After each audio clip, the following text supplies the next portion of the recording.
কালবাদে পরশু রাজ্যে আসছে কমিশনের ফুল বেঞ্চ, আর তার আগেই ধর্নায় বসলেন মুখ্যমন্ত্রী মমতা বন্দ্যোপাধ্যায়। এসআইআর নিয়ে আক্রমণের ঝাঁজ বাড়িয়ে ধর্মতলায় ধর্না শুরু করেছেন মুখ্যমন্ত্রী।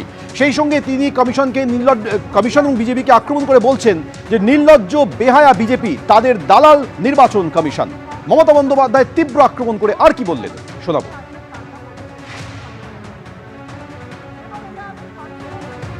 যে 22 জনকে এই এসআইআর লিস্টে লজিস্টিক্যাল ডিসক্রিপেন্সি বের করতে গিয়ে মৃত ঘোষণা করেছেন, কিন্তু তারা জীবিত আছেন। আর কিছুক্ষণের মধ্যেই তাদের আমি মঞ্চে হাজির করব। এসআইআরে মারা গেছে এরকম দিল্লিতে যারা গেছিল তাদের 8টা পরিবারও আসবে, তারাও এখানে বসবে। কিন্তু যারা বেঁচে আছেন অথচ মৃত হিসেবে ঘোষণা করেছেন, লজ্জা রাখার জায়গা নেই। নির্লজ্জ বেহায়া বিজেপি পার্টি অ্যান্ড তাদের দালাল কমিশন।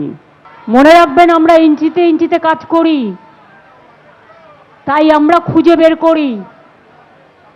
তাদের আমি এখানে প্যারেড করাবো। আজকে কলকাতাতে কার জন্য ধর্ণা?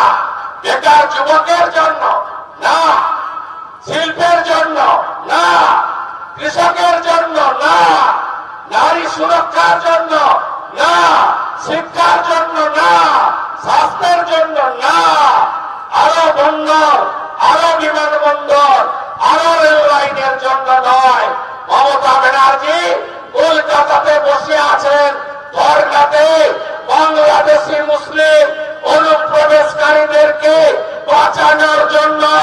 এই লড়াই আমাদের, পশ্চিমবঙ্গ বাঁচানোর লড়াই। ধর্মতলার এই ধর্ণা মঞ্চ থেকে অভিষেক বন্দ্যোপাধ্যায় বিজেপিকে বয়কটের ডাক দিয়েছেন এবং আক্রমণ করে তিনি বলছেন যে 60 লক্ষ ভোটার বিবেচনাধীন হলে অসুবিধা নেই, কিন্তু এরাই দেশের প্রধানমন্ত্রী নির্বাচিত করেছিলেন, তাহলে দেশের প্রধানমন্ত্রীর পদ কেন বিবেচনাধীন হবে না?